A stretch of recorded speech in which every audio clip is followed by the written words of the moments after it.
আসসালামু আলাইকুম গাইস, আপনারা কেমন আছেন? আশা করি সবাই ভালো আছেন। আপনাদের দোয়ায় আমিও ভালো আছি। আজকে আমি সকালের নাস্তা বানাবো, সেমাই রান্না করব আর নিজে হাতে ঝুরি বানানো সেগুলো ভাজবো, তেলে ভেজে বাচ্চারা সেমাই দিয়ে সকালে নাস্তা করবে।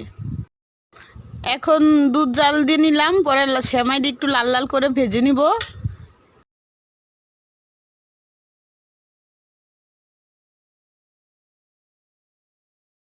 এখন দুধের মধ্যে সেমাইটি দিয়ে দিব, দিয়ে একটু নেড়ে নামিয়ে নিব।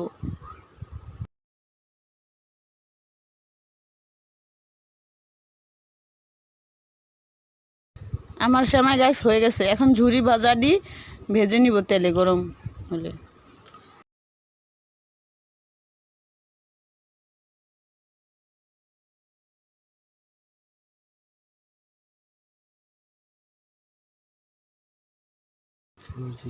আমার ঝুরি ভাজা শেষ হয়ে গেছে গাইস। এখন বাচ্চারা সেমাই দিয়ে ঝুরি ভাজা খাবে।